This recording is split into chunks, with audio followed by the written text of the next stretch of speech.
Bonjour et bienvenue sur ma chaîne. Je suis vraiment contente de vous retrouver aujourd'hui dans cette nouvelle vidéo. C'est juste incroyable de voir à quel point on peut être débordé. Pourtant, nous sommes tous, ou donc pour la plupart, dans un confinement.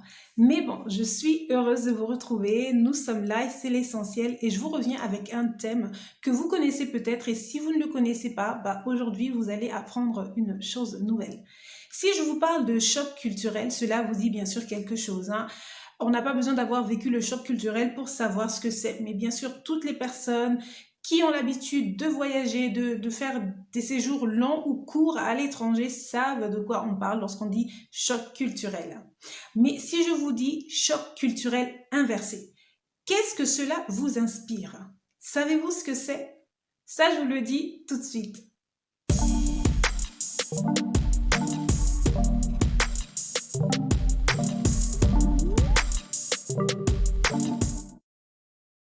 Alors c'est parti, nous voulons parler aujourd'hui bien sûr de choc culturel inversé. Mais je crois qu'avant de parler de cela, il est important de revenir au choc culturel.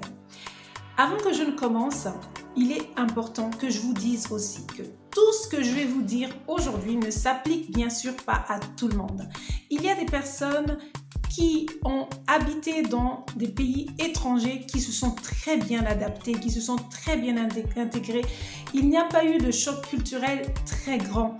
Vous avez aussi des personnes qui ont vécu dans des pays étrangers, qui sont rentrés dans leur pays d'origine et tout s'est très bien passé. On ne peut pas généraliser parce que nous sommes simplement tous différents. Et bien sûr, tout dépendra aussi de votre préparation. Vous êtes d'accord avec moi que lorsque vous vous préparez avant d'aller dans un pays, eh bien, le déroulement des choses se fera autrement qu'une personne qui ne s'est carrément pas préparée, mais ce sera le choc, mais juste pas possible. Donc voilà, avant que je n'entre dans le vif du sujet, nous voulons revenir donc sur le choc culturel. Par rapport à ce thème, il existe, si vous voulez, la théorie de la courbe U.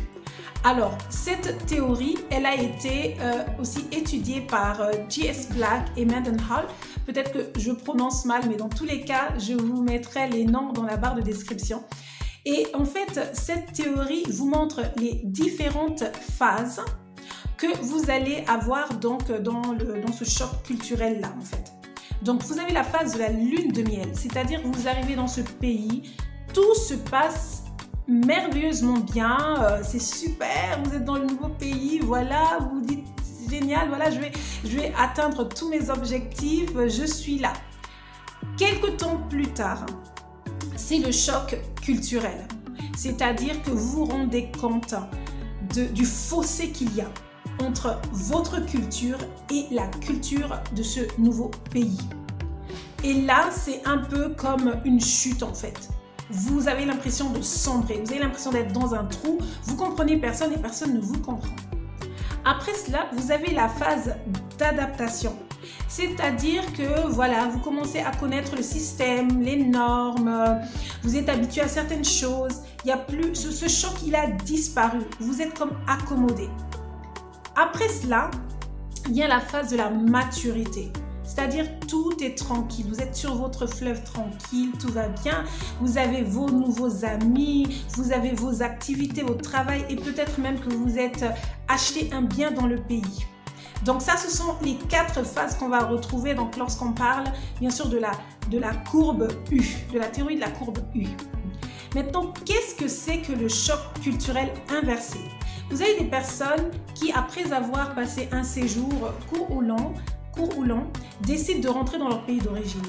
À ce moment-là, donc dans leur tête, c'est sûr que voilà, il n'y a pas à se poser la question, il n'y a pas à se préparer. Pourquoi est-ce que je devais me préparer pour rentrer dans mon pays? Je connais les normes, je connais le système. En fait, je suis confiante. Ces personnes-là rentrent au pays, sur le moment, tout va bien. On peut dire qu'à nouveau, on a cette lune de miel-là. Tout va bien, c'est la langue maternelle, la famille est là, waouh, on retrouve ses repères. Mais au bout d'un moment, on se rend compte qu'il y a quelque chose qui nous dérange, il y a quelque chose qui est là. Peut-être qu'on n'arrive pas à nommer cette chose, mais on ne se sent pas bien. On commence alors à entrer dans une sorte de comparaison. On va comparer donc ce qu'on a dans notre pays avec ce qu'on a laissé dans l'autre pays. On a l'impression que l'autre pays nous offrait plus d'avantages. On ne supporte plus certaines choses. On a subitement comme des préjugés même face à ces personnes-là qui sont comme nous, qui viennent de ce même pays, mais on a des préjugés par rapport à ces personnes-là. Et là, en fait, à ce moment, il ne faut pas réfléchir trop longtemps. Ce qui se passe, c'est pas que le pays, ou plutôt votre pays a changé. Non, votre pays n'a pas changé. Votre pays est resté tel que vous l'avez laissé, c'est-à-dire avec ses normes, avec son système, avec sa langue, avec tout ce que vous connaissiez. Vous avez vécu dans un autre pays, vous vous êtes accommodé dans ce pays, vous avez accepté certaines choses, mais vous êtes surtout devenu une nouvelle personne. Et c'est ça le problème, c'est que vous n'êtes plus la même personne que vous étiez lorsque vous avez quitté votre pays. C'est-à-dire que vous n'avez plus les mêmes attentes, vous n'avez plus les mêmes exigences, vous n'avez plus la même patience par rapport à certaines situations. Et ça, c'est des choses qu'il faut savoir. Donc, même lorsque vous avez le projet de rentrer dans votre pays, préparez-vous. Préparez-vous. Voyez quelle personne vous étiez avant de partir et quelle personne vous êtes devenue. Quelles sont vos attentes? Quelles sont vos exigences? Est-ce que vous allez retrouver tout ça? Est-ce que vous allez réussir à trouver cela dans votre pays d'origine? Donc voilà, c'est un thème qui m'est venu, que j'ai trouvé très intéressant et que je voulais partager avec vous. Donc, si cette vidéo vous a plu, comme d'habitude, je vous prierai de la liker, de commenter, voilà, de parler de vos expériences et surtout de la partager. N'oubliez pas d'activer la cloche afin d'être informé de mes nouvelles vidéos. Moi, je vous dis à très bientôt en vous souhaitant une excellente